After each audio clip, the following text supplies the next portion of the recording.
Greetings, fellow adventurers of the unknown. Join us here at Paranormal M as we uncover the most mysterious and perplexing stories. Don't forget to subscribe and turn on notifications to never miss out on our latest unexplainable tales. We hope you enjoy the journey. Imaginary Friends. When I was 1 or 2 years old, my family temporarily moved into an unfinished house. I don't remember much about it, but my mom and sister told me about it. Years later, anyway. Apparently, it was a house that a family friend owned, and we moved in there on a whim after my parents were evicted from our old house because of some office drama. My dad's boss blamed him or something, and he didn't do directly for some reason, and ever since, we were renting out the lot from him, and we had to leave.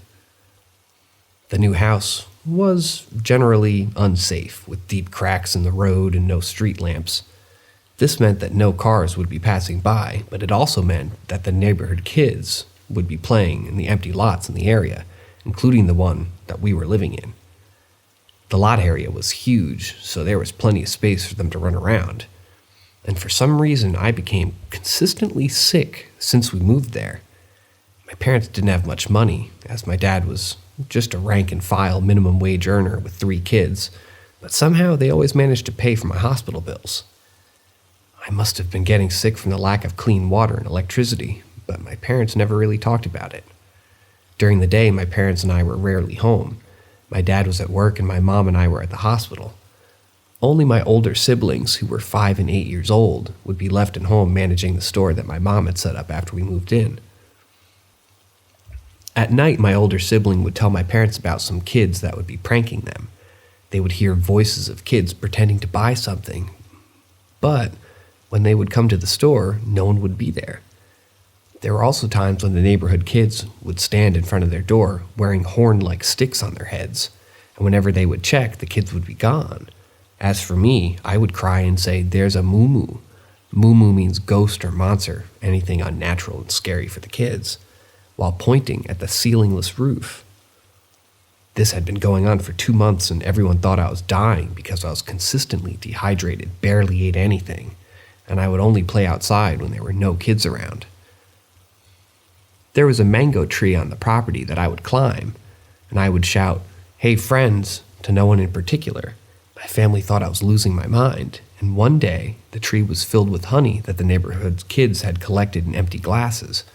Another day, the entire lot area of the house was filled with white flowers. My mom said it took her days to clean it because it was really thick, about a foot. It also smelled really good. My sister told me that flowers, these particular flowers, looked like frangipani flowers, calachuchi in our language. My parents are massive skeptics and dismiss these things as anything but natural occurrences, though they really don't have any explanation about it other than, the honey and why they would be bothering to do it. My pediatrician at the time told them that it's normal to have an imaginary friend at my age, so they just went on with their lives. That is, until my grandma visited us and was shocked at how many changes I had gone in over just 2 months. She scolded my mom about not taking my health seriously, despite her bringing me to the hospital every single day. My grandma told my mom that my disease, which the doctors at the time couldn't really figure out the cause, aside from the lack of running water, could be caused by supernatural entities. Considering the honey and the flowers, which my grandma thought to be gifts from the spiritual world, my parents were skeptical, but they were trying to try anything that would help me feel better. They brought me to a witch doctor, a faith healer, who gave me the most sticky massage I've ever had in my life. I can still weirdly remember it, focusing on my forehead. I'm not sure what happened next, but I remember this old lady handling melted candle wax at my mom with what looked like woods. I don't remember anything else, but my sister told me that they've been seeing something which resembles a woman with long hair, triangular nose, and whiskers. She said that it really looked like a cat. The old lady, the faith healer, said that this cat-like figure wants to get me, and that's why they're giving me this disease. Shortly after that, we left that house and lived in a much better area. One of my godparents heard about what had happened to me and had their old house rented out to us. 26 years later, my mom and sister would be telling me this story, only that my older sister remembers a friend that had passed away. My sister described the kid pretty well, and that she was tall, blonde hair, white skin, and always wearing a white dress, but in her undies. My sister also told my mom that she doesn't know where this kid lives. Now, my mom, though mostly not at home, knows the neighborhood kids because she's friends with their parents, even after we left the area. And she said that it's impossible for her to miss that kid because she would always be seeing them playing at her house. But my mom doesn't know the kid. My sister, who knows where all of her friends live, also doesn't remember where this kid that passed away lived. She said she's always just seen her in one of the empty lots in the area. I don't remember anyone else playing with her other than her. Doesn't know how she passed away, but she said it must have heard it from someone else or someone who had heard it from them. The weird thing about the 2-month stay in the house is that I can clearly remember the hospital visits and the massage, but not the house or the friends. I only remember playing once outside the house, picking some red flowers and calling some kids by their names, which my sister and mom know, and nothing else. When we moved out, my older sibling would scare me about the cat-like entity whenever I'm playing with cats. And we didn't own any cats prior to moving into that house, but I insisted to have one once we moved out. I can remember my mom and older brother always throwing these cats out of the house. I loved them so much, but they felt creeped out with how much I loved them. I refused to play with other kids unless they were involved. I can still remember this, and I loved hearing them breathing despite not having any idea about deaths. I always played alone, but I was happy as long as my cats were with me. I still have cats, and they're more scaredy cats than me.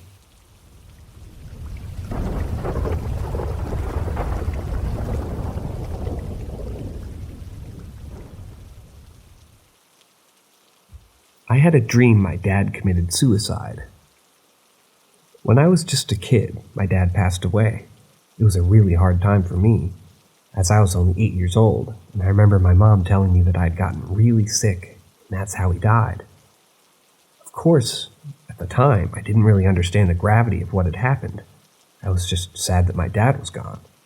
But then something really strange happened. A few weeks after my dad's death, I had this incredibly vivid dream. And in the dream, I was just laying in my bed, playing my Nintendo DS like I always did. And suddenly, my dad just burst into the room. I was so surprised to see him that I jumped up from the bed and asked him what was wrong, but he just completely ignored me as if I wasn't even there. My dad started going through my dresser and grabbing clothes and underwear. I was really confused about what he was doing, but he didn't say anything.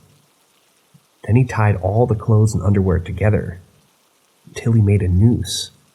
I was getting really scared at this point, but I still didn't say anything. My dad then hung himself from my window with the noose that he made. I started to panic and kept trying to say I'm sorry and I love you, but he just kept ignoring me. It was like I wasn't even there. The dream was so vivid and real that I woke up in a cold sweat. I was so shaken by what had just happened and what I experienced. Years went by, and I never really talked about the dream to anybody. But then one day, my friend told me something that shocked me. She said that my dad actually died by hanging himself while he was on a job trip in Ohio. I couldn't believe it. I didn't know what to say. I decided to confront my mom about it, and I was really angry. I demanded to know why she had lied to me about my dad's death.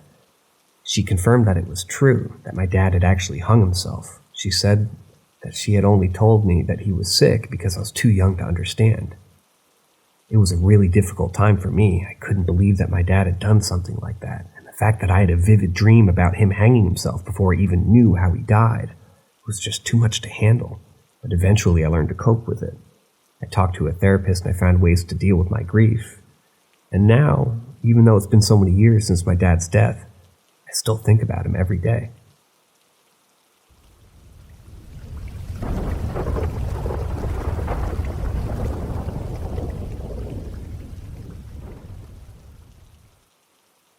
My sister and I had the same dream about the both of us being victims of an attempted abduction. As I recall, the dream occurred on different days, but the memory of it still lingers in my mind vividly. It was the day when our mother took my sister and me to the grocery store for our weekly shopping. I noticed that 2 tall men in black were following us. Their presence sent shivers down my spine, and I couldn't shake off the feeling that something terrible was going to happen. I couldn't remember their faces, but I knew that they had a sinister agenda. As they were checking out, my mother realized that she had left her wallet in the car. My sister and I offered to go get it for her. As we were waiting for the checkout line, it was taking forever. And as we walked toward the car, I saw the reflection of one of the men reaching into his pocket for a cloth, which I assumed to be chloroform. Panic set in, and my sister and I ran into a nearby nail salon, frantically asking people inside to call the police. The next few moments were a blur, as we could hear the men barging into the salon and dragging us out. We were helpless, and the police never came. The dream ended abruptly, leaving us both feeling uneasy and unsettled. My sister and I recalled this dream multiple times over the years. Perhaps it's a sign of our fate or a message from our subconscious minds. I can only hope that if such a situation ever arises in real life, we would have the strength and courage to overcome it.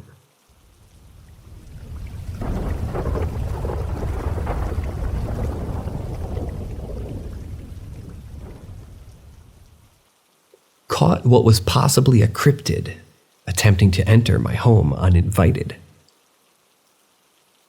About a year ago during the summer, something really creepy happened to me. I was living in a house that had 1 acre of land surrounding it, and it was located near farmland. One morning I woke up in my living room couch around 8 in the morning, having fallen asleep the previous night along with my mother and sister who were sleeping beside me. I had planned to watch a movie that I hadn't finished the previous night on my laptop and eat breakfast in the dining room of my house. I sat down at the end of the dining room table, which was the closest chair to the kitchen. If I leaned back in my chair, I could see into the farther side of the kitchen where the door that led into the deck was, which was a huge window next to it. So, I turned on my movie and started to eat my breakfast as my dog trotted over to me and sat next to me.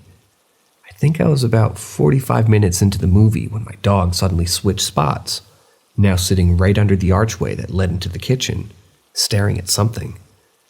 I felt her move but didn't really think anything of it. If it was serious, she would have been barking like crazy. About 10 or 20 minutes later, I glanced over at the dog and noticed she was still staring at something, and this time I heard shuffling and scratching over in the kitchen. I called out her name, but she didn't move. When I walked over to investigate, I followed her trail of vision and noticed that she was staring at the window in the kitchen that leads to the deck of the house. I nearly shit myself when I saw something or somebody behind the window outside peeping through the blinds. I forgot to mention that there was a chair on the deck right under that specific window. So whatever the hell that was had to have been balancing on the chair to look inside. It looked bald almost and was white with a pinkish tone. It had been holding into the window frame, peering at my dog and me while scratching the screen on the window with this horrible heavy breathing. I remember thinking in the moment that it was a person trying to break in because whatever he was, he wanted to get in desperately. The thing was sort of small and seemed as if it didn't want me to see the rest of its face, only its eyes. The whole time my dog had been watching whatever this thing was and not barking. I'm saying this because something as simple as dropping a cup will send my dog into a fit, barking like crazy. Even a voice coming from TV would, maybe a couple minutes of barking would come from her after that. As I said, I believed someone was trying to get in, so I ran over to the couch in the living room, shaking my mother awake and bringing her to the kitchen. And of course, whatever the hell it was had simply disappeared. I would have thought I was losing my mind if my dog hadn't seen the same thing as me. I peered out another window, checking the driveway in case it was a person who had driven a car here, but there was nothing of the sort. My mother went out into the deck and looked around, but there was nothing except for fingerprints on the window frame. We checked around the whole yard and found nothing except the prints. I'm still traumatized to this day, knowing that whatever that was watching me for quite a while and I didn't know. And also, the fact that if it was a person, it would take a while to get off the land, even if they tried running away. We would have caught them. There's a huge yard.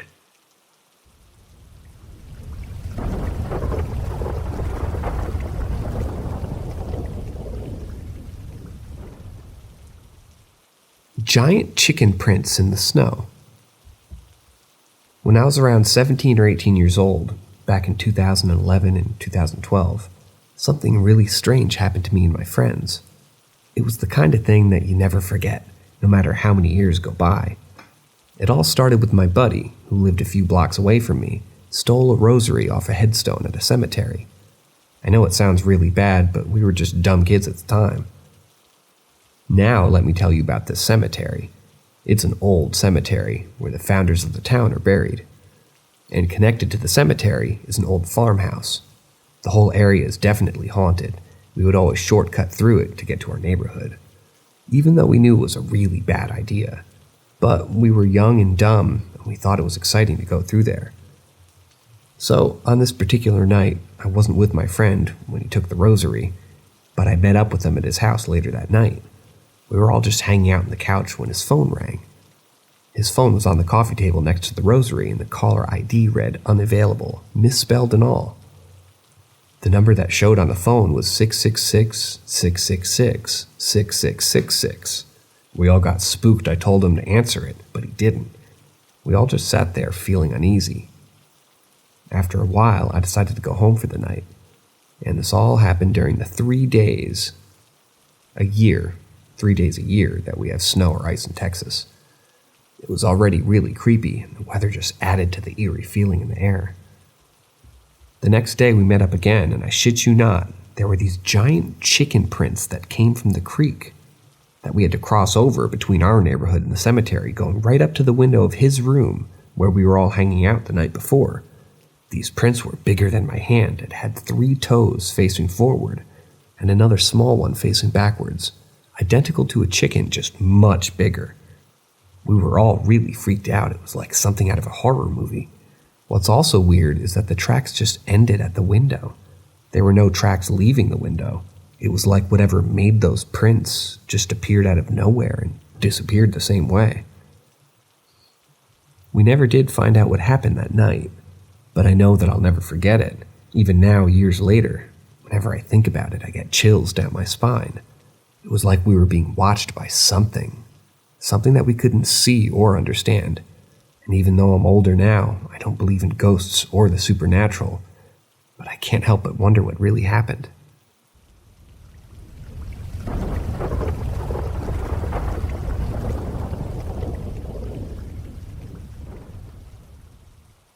I think I saw a ghost as a kid.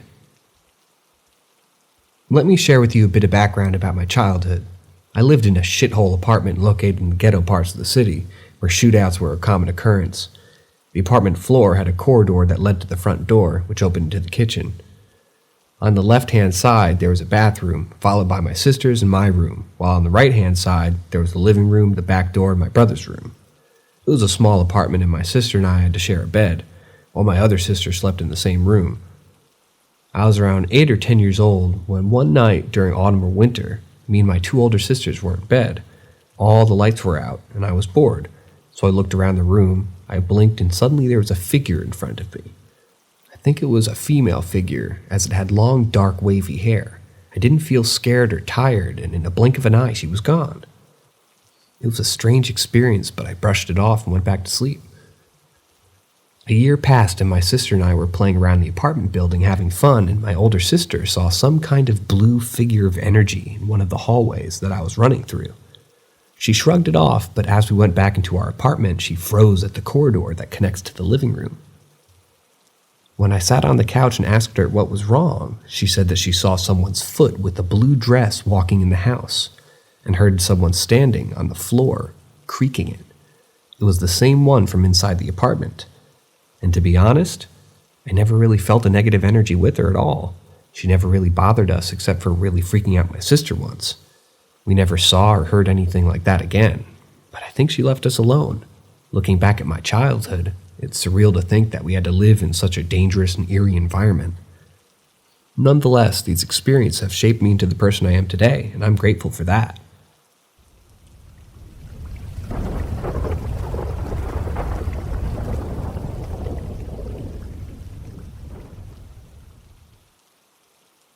My childhood home was haunted. When I was growing up, my sister and her friend were really into playing with Ouija boards. They were around 11 or 12 years old at the time and would often play in our bathroom. What's strange is that they didn't even have a real board. They had drawn one on a sheet of paper. But despite this, the board seemed to work, according to what I heard with them. My mom had told me that the two young boys and an older lady had died in our home, which was pretty old. I don't know if it's true, but if it is, then maybe our home is more sensitive to this kind of game. I decided to join my sister and her friend once, but I immediately got bad vibes and said screw it, and I wasn't down for it again. However, they continued to play. My sister had mentioned that they were trying to contact her friend's uncle who had recently passed away. I don't remember the answers they got, but I do remember them saying that the glass started moving. They were really excited about this and continued to play, even though they didn't know what they were doing.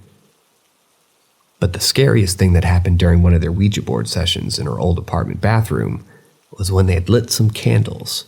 Those small round ones, maybe around 8 of them, and all of them blew out at the same time. My sister said that they panicked and quickly said goodbye, and they never played with the board again. However, I always felt like they had invited something into our home. Years later, for no reason at all, I woke up one night and saw a face in my bedroom, down in the basement. I can't say for sure if it was related to the Ouija games, but it definitely left me feeling uneasy.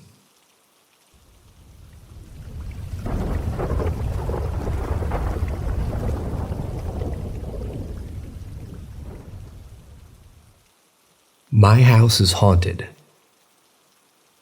When I was 8 years old, my family moved into a house that seemed like a normal house at first, but there was something about it that felt eerily familiar to me. Despite having never set foot in that house before, I knew where everything was and everything felt super familiar. A few months after moving in, I started having recurring dreams of me wandering around the house. Although these dreams probably don't mean anything, they felt so real that I would wake up feeling like I had spent hours wandering around the house. And in these dreams, I never felt alone. Whenever I turned my head, I would see something peeking at me. The dreams eventually stopped, but I always felt like I wasn't alone in a room. My dogs would bark at corners in the house, and my older sister claimed to feel something living in her room. For a while, nothing really happened, until a couple of years ago, when I was 13. I began hearing whispering whenever I was alone in the house, and I started seeing shadows when no one was around. Objects like balls would roll on their own, and although I initially thought it was just the wind moving them, my dogs would bark at something next to the ball. Other objects would also be in different places than where I left them, like stuffed animals or the TV remote. I even heard running and footsteps at times, always running to my location in the house.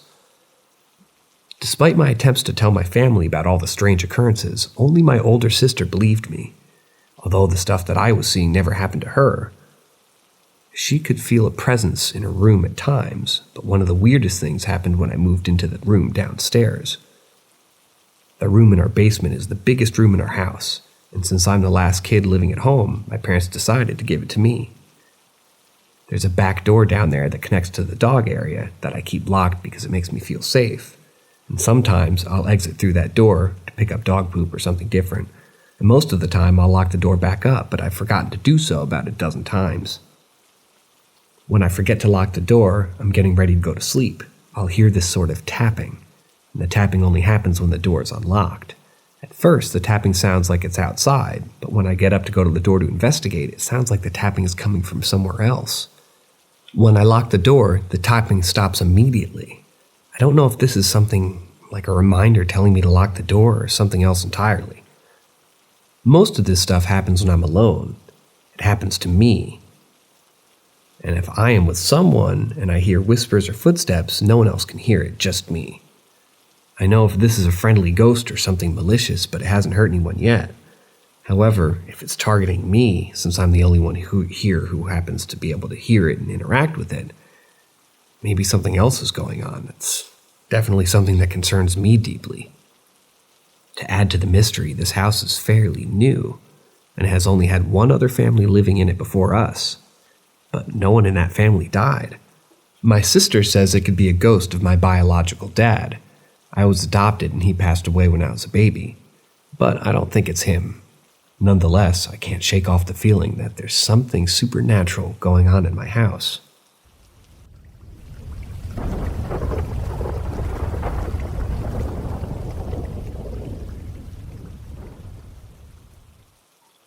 A symbol appeared to me after brief contact with an invisible entity. I've always been a skeptic in my life. I never believed in anything beyond logical explanation. But last night something happened to me that I can't explain logically. Maybe there is a logical explanation, and I really hope there is, because it would be so much easier for me to accept than what I really think happened. Maybe I'm just crazy and going out of my mind, but what happened yesterday could have been a hallucination. It would be reassuring to know that it was. But as I think about it, a fear too great to be a product of a broken down mind overwhelms me. It's the knowledge that what I saw with my own eyes is real that terrifies me so much. Let me start from the beginning. I was lying in my bed in that transition phase between wakefulness and sleep. Best time to hallucinate, you'd think. And that's exactly what I thought too, but then it happened. I felt something moving underneath my sheet. But I didn't bother to look because I thought it was just a sensation induced by my imagination. However, the sheet moved again, and this time with more force. And in that moment, I understood that something was actually moving. But I thought it was just the fabric that was sticking to my bed, and maybe it was falling and generated movement. So I straightened out the sheet and went back to sleep. But another motion followed. I was surprised, but the thought again that it was the fabric falling off, so I fixed it better, tucking it underneath my legs to prevent it from falling out again. Only that the sheet kept moving. The sheet moved as if something underneath tried to lift it, like a cat that curls up underneath the covers but then tries to get out. Too bad that I didn't have a cat, not anymore, so that motion appeared inexplicable to me. I thought maybe I was lucid dreaming or it was sleep paralysis, but I had those experiences before and it couldn't be the same. I was there awake and I could move, I could scream, I could look at the clock and count how many fingers on my hand I had. And that's exactly what I did. I tried to reestablish contact with reality to understand if all this was a result of my imagination. It wasn't. The sheet moved again. It began to rise, as if there was someone underneath it, outlining a shape. Not the shape of a person, but that of a sphere. As if there was an invisible ball underneath the sheet that rose above my legs. I began to feel an indescribable fear. The whole episode lasted, at most, a handful of seconds, but they seemed like minutes to me. I'd never experienced anything like this in my life.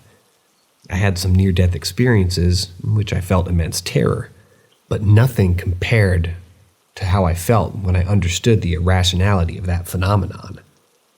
But it wasn't just that. I perceived evil coming from that orb, if we can call it that. I felt like that it was a positive entity and that it wanted to hurt me. I don't know how to explain it. Nothing in this story anyway at all I don't know how to explain. So in fear's grip, the only thing that came to my mind was to tell that thing not to hurt me, and the reaction that the orb had was something inconceivable. The terror that I felt when I saw the sheet shake violently as if this thing actually tried to communicate its hostile intentions to me. It's hard to understand. It was as if it tried to tell me, yes, I'm here to hurt you. And in that moment, fear took over me, knocking me unconscious, or at least that's what I think and I hope happened. When I woke up, I felt a sharp pain in my head. It was pounding like when you drink too much and have a hangover.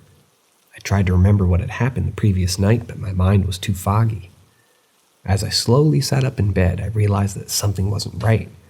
My head was still throbbing, and I had a strange sensation on the sides of them. I tried to shake off the feeling, thinking that maybe I slept in a strange position, and that's what was causing the pain. But as I got out of bed and walked around, I realized that the pain wasn't going away. It was as if someone was hammering inside of my skull. I couldn't understand what was happening to me. I hadn't drunk alcohol, I hadn't eaten anything heavy, and I hadn't taken any drugs. The only thing I had taken was some butacyanide for my asthma, but that had never caused any side effects before. As I walked around the room trying to make sense of the pain, I noticed something strange. When I closed my eyes, I saw a drawing imprinted on the back of my eyelids. It was a mark, a strange symbol with the letter V, and a cross placed at its vertex. I rubbed my eyes hoping to make the drawing go away, but it remained there, as if it was imprinted inside of my head. I've never seen anything like it before. I couldn't understand what it meant. I decided to recreate the mark with paint, hoping that someone could help me understand what it meant. I felt a sense of fear as if something was not right, and I couldn't shake off the feeling that it was demonic in origin. In a panic, I started to pray. I've never been a religious person, but in that moment, I felt that the only thing that could really help me was to pray, and as I prayed, the mark on the back of my eyelids began to disappear, and the pain in my head slowly subsided. I felt a sense of relief as if someone had lifted this particular pain and weight off of my shoulders, but at the same time, I couldn't shake off the feeling that something strange had happened to me. I was left with only fear and the doubt that it was all the result of a hallucination. I know it sounds crazy and I wish it was just my imagination playing tricks on me, but deep down, I couldn't shake off the feeling that something else was at play, something that I couldn't explain logically.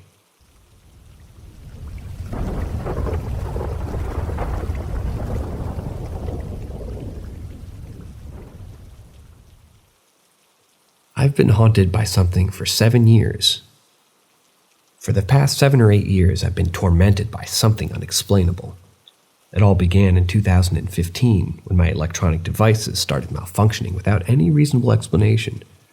As time passed, the situation grew worse, and by 2018, I began to experience horrifying things like sleep paralysis and bruises all over my body, and even night terrors.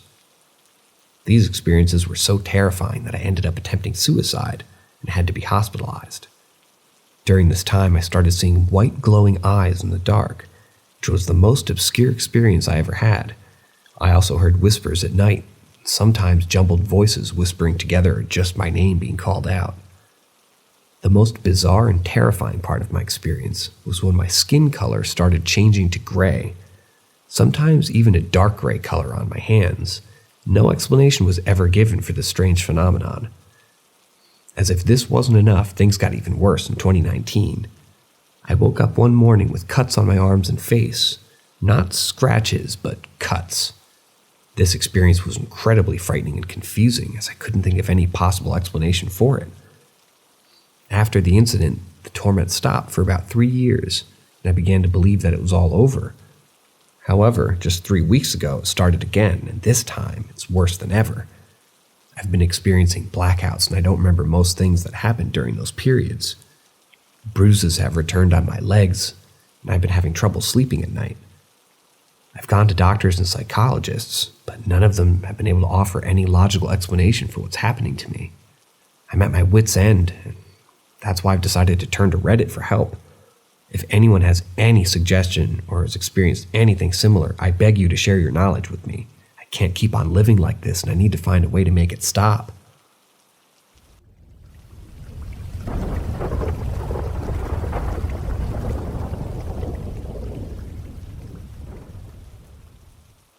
My mom kept whispering my name in a phone call that she says never happened. I still remember the incident that happened in 2013 when I was only 12 years old. I was home alone and sitting on my computer when something strange and inexplicable occurred. Let me take you back in time and share my experience. As a child, I was always afraid of being alone at home, especially after watching horror movies with my older brothers. So whenever I was home alone, I would open every door in the house and let the sunlight in and feel a little bit less scared.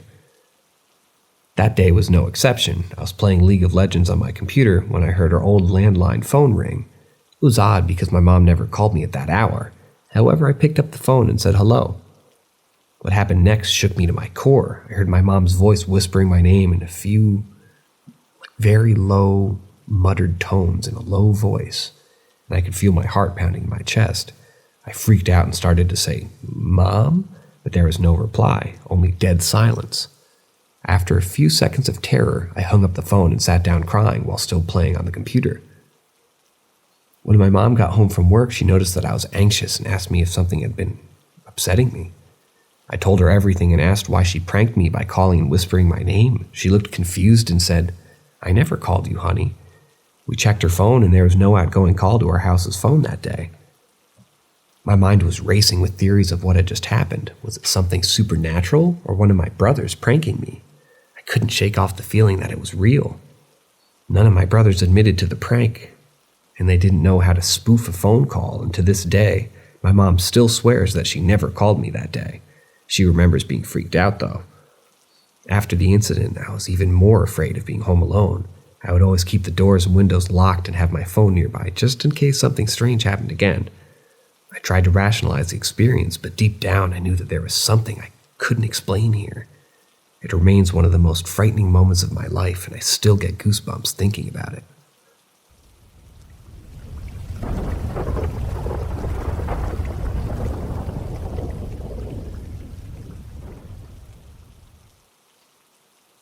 Finally feeling my grandfather's presence. Recently, I experienced a painful loss in my life, my beloved grandfather passing away. It's difficult for me to accept the fact that he's gone, and even though I'm sort of in denial, it's still a heartache that I can't seem to shake off. I can't even bring myself to say the word died. Perhaps it's because I can't come to terms with the fact that he's no longer with us, but maybe it's just my way of coping with the loss. In the past few days, I've been praying and begging for a sign from him. I'm not very religious, but I do believe in God and Jesus.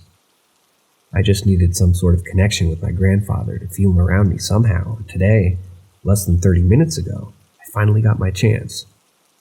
I was sitting at my desk reading some articles and listening to music when I felt a poke on my side. It was a familiar feeling, one that I knew all too well. My grandfather used to do that to me all the time when he was still alive, poking me on the neck or on the side. It was our little thing, and now I felt the same sensation. It froze me in my tracks. I paused the music and looked around, thinking that it might have been my mother trying to get my attention, but she was sitting on the couch to my right. She denied poking me or needing my attention at that moment. My niece and nephew were both sleeping in another room, and my cat wasn't even in the house. It was just my mother and I in the living room. This led me to only one theory, that it was my grandfather reaching out to me. I had begged and prayed for a sign for about a week now. I asked him to do something only he and I would know he'd do, and now I think he did. It was a very emotional moment for me, and I couldn't hold back the tears. It reopened a very fresh wound that had just barely started to heal, but I'm not upset that he made contact. I'm actually very happy about it. It's just the pain of losing him is still very raw, and it hurts so much. I've stepped out of my comfort zone by sharing this story, but it was just too good not to share. To everyone reading this, please take note of what I'm saying. Hold your family close and love them. I know some of you might be thinking, of course I already do, but trust me, it will really sink in when they're gone. Family issues are common, and some things might be unforgivable, but if it's something small enough to forgive, please do it. You don't want to leave things unsaid. My grandfather and I had a great relationship. In fact, he was more like a father to me than my grandfather. My grandparents divorced when I was 14. It was like my parents had split up, but they managed to keep a pretty great relationship. I think they needed time apart for a while. He lived in another house taking care of his mother and one of his two brothers, but he always came around and made sure that we were okay. The last time he came over to my house, I was sleeping. I thought I'd catch up with him later, but I regret that decision so much. I'll regret it for the rest of my life. My grandfather and I were really never ones to express our loves for each other in words. We didn't need to. We just knew that we loved each other. But now, I wish that I had that chance. I wish I could hug him and tell him how much I loved him. But it's too late for that now. Losing someone close to you is never easy, and it's been especially hard for me because my grandfather was more than just a family member. He was my father figure. He was always there for me, through thick and thin, and he never judged me for my mistakes. He loved me unconditionally, and I loved him just as much. Since he passed away, I've been struggling to come to terms with his absence. I miss him so much, and I've been praying every day for some sort of sign that he's still with me in some way. And today, I got that sign. I felt a poke on my side, and just like he used to do when he was alive. First, I thought that it might have been my mother, but she denied poking me. There was no sign in the room that there was anyone else there. That's when I realized that it must have been him. I know some people might think I'm crazy for believing in signs like that, but to me, it's more than just a coincidence. It's a message from someone I love and miss dearly. And even though it reopened a fresh wound, I'm grateful for the opportunity to feel his presence again. This experience has reminded me of the importance of family and how we should never take them for granted. Life is short. We never know what we might lose in someone that we might love. So, we should cherish the time that we have with them and never leave things unsaid. Even though my grandfather and I didn't say I love you to each other often, I know deep down that we both felt it. It's hard to express the depth of my grief, but writing about it here has been therapeutic for me. It's a reminder that I'm not alone in my pain, and there are others that maybe are going through similar experiences. Losing my grandfather has been one of the hardest things I've ever had to face, and I know that he's still with me in spirit, and that brings me comfort. To anyone else who might be going through something similar, I just want to say that it's okay to grieve, and it's okay to feel whatever you're feeling. We all cope with loss in different ways, and there's no right or wrong way to do it. Just remember to hold your loved ones close, and never let a day go by without telling them how much you care.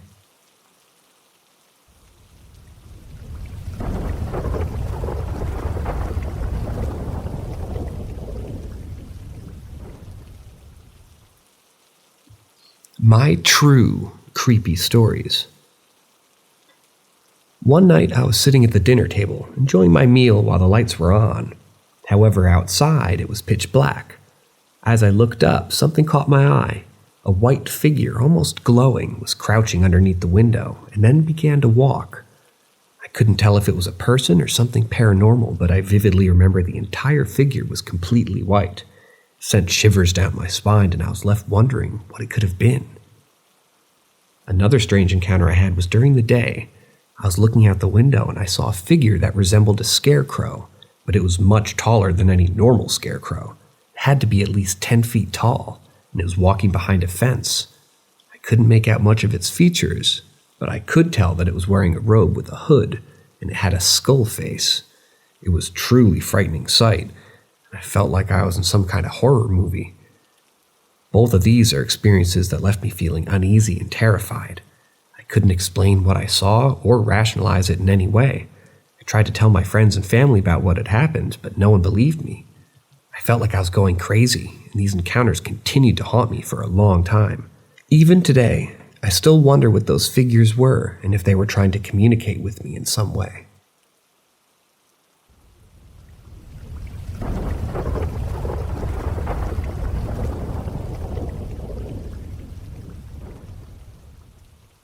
Our house wasn't haunted, it was just visited. Growing up, I had the misfortune of living next door to an old cemetery in a small town. Even though the cemetery was very old, people were still being buried there. My family's experience living next to the cemetery were nothing short of strange and unexplainable. As my parents worked until 6 p.m., my brother and I would get off the school bus between 3:30 p.m. and would be home alone. Every day we'd get off the bus and wait until it left before casually walking into our house and going about our routines. However, some days we'd hear children's voices coming from our backyard, even though there were no other houses nearby with kids. Our house was surrounded by cornfields and the cemetery next door, which always made us feel uneasy and kind of nervous. My little brother would act like it didn't bother him, but I know he felt it too. We stopped checking the yard for children and just ran inside, and after a while, it was just a strange occurrence that happened almost every afternoon. My brother's night terrors started getting worse. His screams would wake us all up at night in a panic, thinking someone was hurt or worse. One day I asked him if he remembered what he dreamt about, and he told me that he'd scream just so he could move, and he'd be paralyzed facing his closet, where his clothes would be turning into bodies hanging from nooses. It was always the same people just hanging there and looking at him. Another terror he had involved a man who would appear in his bedroom door, walk to the window across the room, stand there before slowly vanishing. The man would reappear at the door and continue this cycle until my brother would scream himself out of it. Years later, I recall coming home one night. My parents were out, and my brother had all the lights on in the house, the TV, music, everything. I found him on the floor trembling and crying. After I calmed him down, he told me that there was something in the basement. I looked over, and he had the door blocked with one of her dining room chairs. I told him to stay there and that I'd check it out. I moved the chair, opened the door, and looked down the stairs, and I saw it too. At the bottom of the stairs, there was what looked like a girl. She was on her hands and knees with her long hair covering her face. She was looking down at the floor, but facing the stairs. I was able to muster up a "who is that?" or something like that, and her head flipped up, and I mean flipped. It was not a human movement, and I didn't stand there long enough to get a good look at her face. I grabbed my brother and told him to get in my car. We left and didn't come home until we knew our parents were home. We never saw that one again, but she is stuck with me. There's so much more to this story, but who has the time to read all that?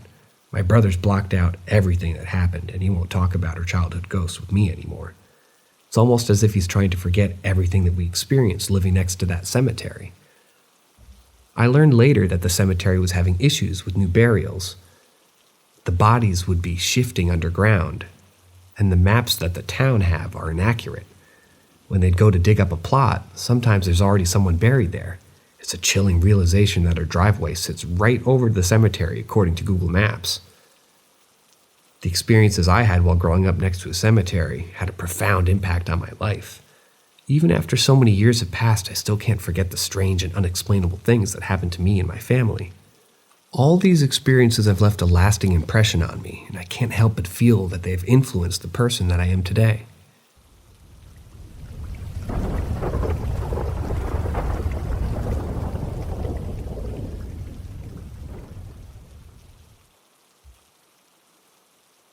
Someone give me some insight here on a dream or not dream. I would love another perspective. My name is Nate, and I work at a factory in Virginia that constantly hires temporary workers. I've met all kinds of people from different walks of life, but one particular couple caught my attention back in 2011 or 2012. Let's call them Ben and Lisa, both around 20 or 21 years old. They had just moved here from New York. Lisa had lived with her father her whole life and then decided to reach out to her mother online. They moved down to Virginia to meet her mother and leave behind some of the trouble that they had gotten into in New York. Interestingly enough, Lisa was a practicing witch, and upon meeting her mother, found out that her mother and grandmother were also involved in witchcraft. As a Baptist minister, I always tried to bring up faith in conversations, not in an overly pushy way, but more of a general question. If they wanted to talk more about it, that was fine. If not, that was fine too. Ben was interested in my beliefs, and over the past few months, he worked with us. We had several conversations about our different beliefs and backgrounds. We became pretty good work friends. However, Lisa worked in another part of the factory where there was another lady who was practicing witch as well.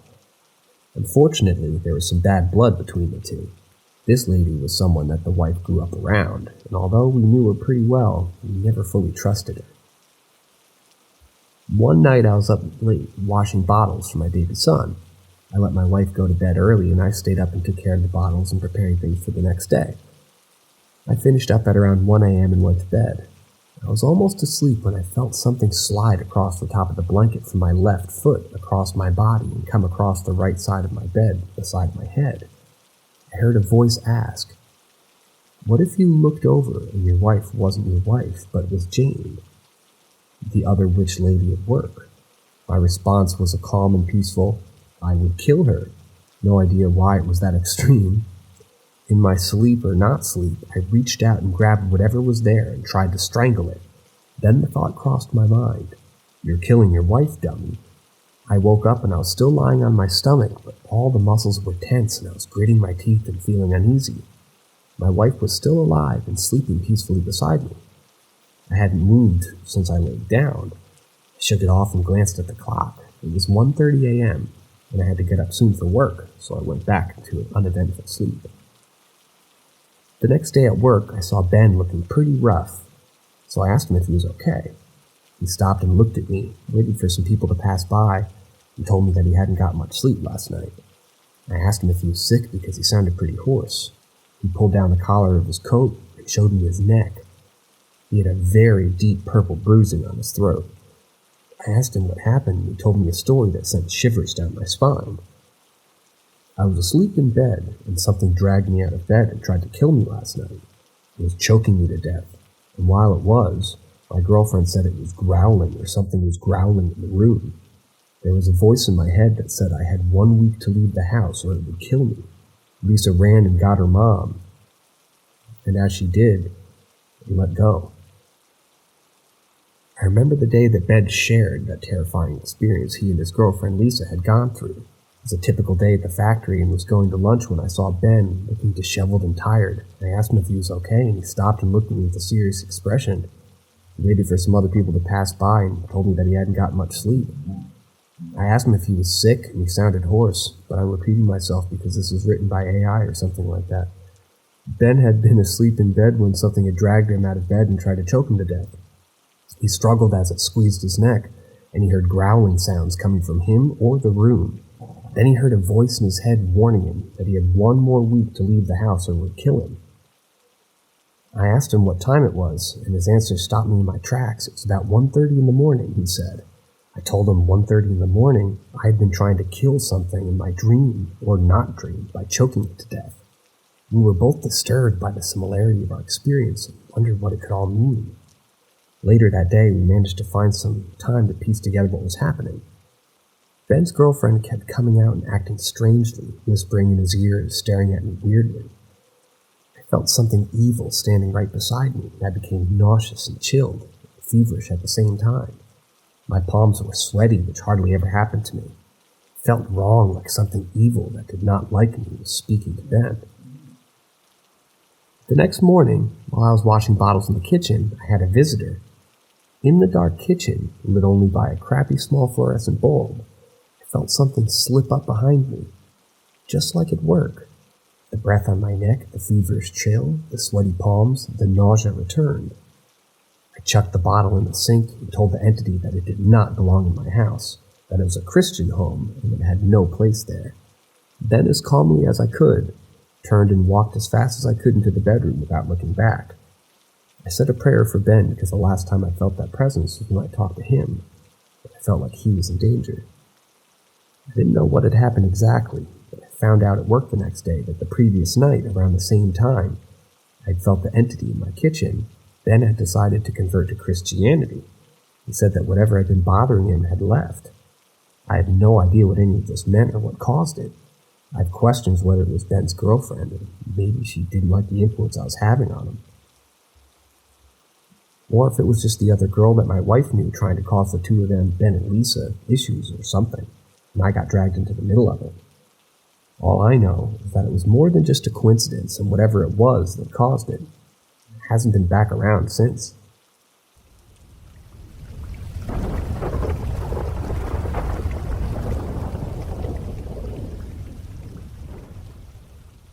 Weird sighting just happened to me. It was a beautiful day, so I decided to spend some time outside reading. Our house is located near the woods, and there's a shed next to me at an angle while I look out over our yard and into the woods. As I was lost in my book, I heard a crunching noise coming from the woods. I assumed it could be a deer or a turkey, since they often come close to me when I'm still. I looked up to see what was making the noise, but to my surprise, it wasn't any of the usual suspects. Instead, I saw this strange, bizarre thing. I know this might sound vague, but it looked like a headless, naked torso, with just its arms dragging itself across the ground. There was no blood, and it was just injured.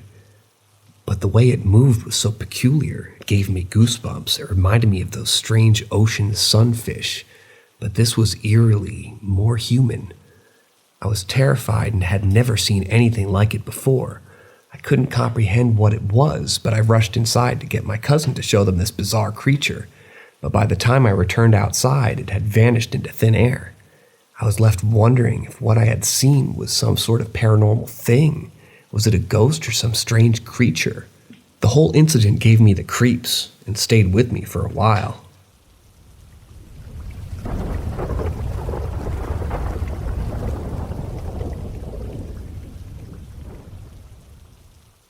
Strange encounter as a child. Help, maybe?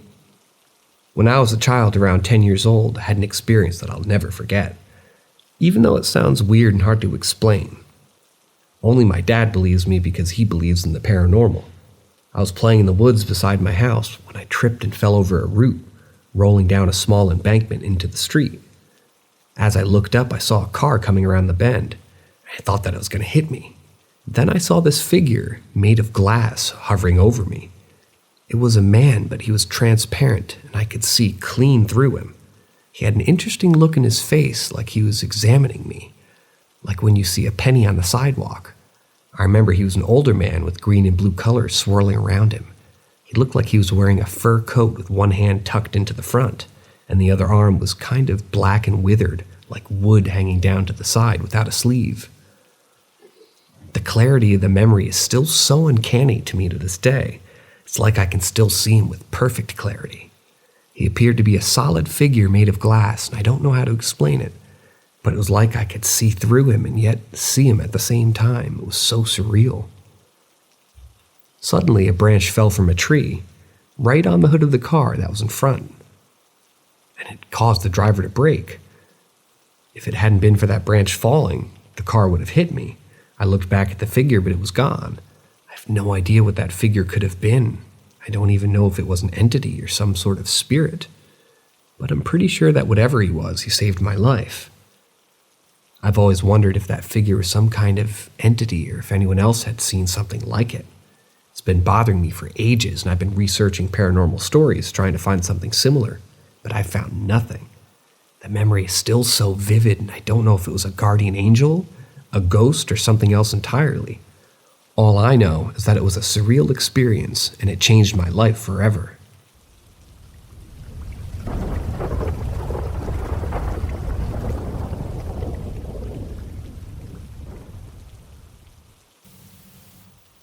Ask Reddit 1.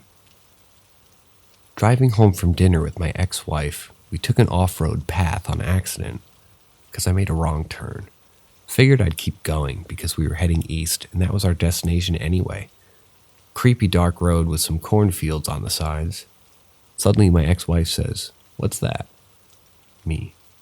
"What?" Her. "They're up ahead on the side of the road. Is that a person?" Now I have a perfectly fine eye, and so did she, but I didn't see a damn thing. "I don't see anything." At this point, she turns to me looking angry and says, "Stop fucking with me. Look." "I don't see anything." She looked at me confused and horrified, like I've never seen her before, and then looks back at the figure and says, "What the fuck? It's a man with a briefcase and a hat." Now I got a bit worried since the look on her face was way too genuine, spooked to be a stupid prank. So we got closer and I still don't see a thing, and she turned quiet. As her head started to turn, we came up to this man I did not see. So I stick my neck out and turned on and off the bigger lights in the car to see what the hell she was seeing. Nothing. I see absolutely nothing but corn and a road. So we pass by this man. She turns white and starts whimpering, and she basically begs me, "Please tell me you saw that." I'm freaking out. "Please, please." Again, I tell her, "Calm down. I really don't see anything. What is wrong with you?" I then peek next to her and view my mirror, and I don't know how or why or whatever. But there he was. For just half a second, I saw a man standing at the side of the road, all in black, and a hat on. I couldn't see the briefcase, but I'm 100% sure I saw him standing there, looking at me through the mirror, as he went out of the mirror's reflection. So I froze for a second, quickly looked out the back window. Nothing. My ex-wife knew what I saw it too. "Oh my God, you just saw it?" "I told you, I saw it. Please drive. Go, go." We went home and I haven't stopped thinking about that day ever. I'm not religious and I don't believe in the paranormal or superstitious stuff. But for that life of me, I cannot explain how my ex-wife saw this person for a good 20 seconds, and I did not until I passed by and saw his reflection in the mirror while he was illuminated from my taillights. We spoke about it when we got home and tried finding explanations, but really we never understood why a man in a black suit, a black hat, a black briefcase was doing on a dark, lonely road like that in 3 degrees centigrade on December night at 22:30.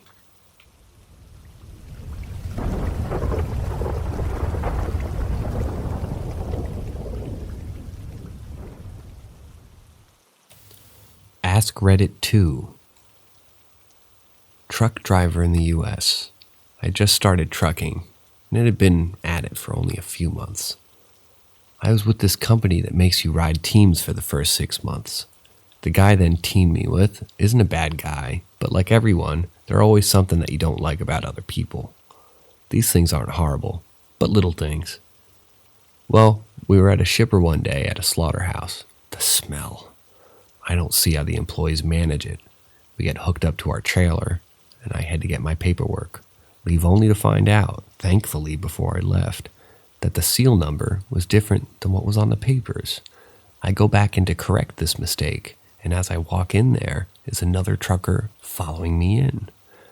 While I wait on my paperwork again, this guy and I strike up a conversation. In the middle of the convo, or rather toward the end, I happen to mention my mild frustrations about my partner. I wanted to paint a picture of this guy real quick. 6 foot, not fat, but has a bit of a trucker's pudge going on, and around 50 years on him. His arms, I didn't really notice at first, had hundreds of small, inch-long cut scars, all different directions, all over what I could see on his arms. He wore a short-sleeved shirt. He also had some of these small scars on his neck around the collar of his shirt, but not so many. Bit of a wild look in his eye. Anyways, back to the story. In hearing my frustrations, this man proceeded to tell me that I have to let it go. I said, yeah, it isn't really a big deal, so I don't think about it. And that guy just let the demons out. He gestures a fist and drags it across his gut as if he were holding a knife and cutting himself with it. You gotta let the demons out and let the fall and walk away. Gesturing every word he's saying, the man then proceeded to pull his shirt up, and I now witnessed the same scarring from his arm and his stomach all over, hundreds. What got me the most was the really big one, right in line with where he dragged his fist. I was in shock realizing the situation. This man has done this to himself and is probably speaking literally. As my brain is racing, all I think is that I need to be gone from here. So I nod my head in agreement, because I don't know what he would do if I didn't, and promptly ask for my paperwork with a staunch voice. Nothing came of it, but the man is seriously disturbed and I think needs professional help. I hope he got it. It was the first and only time I've ever genuinely feared for my life interacting with another individual on a face-to-face basis.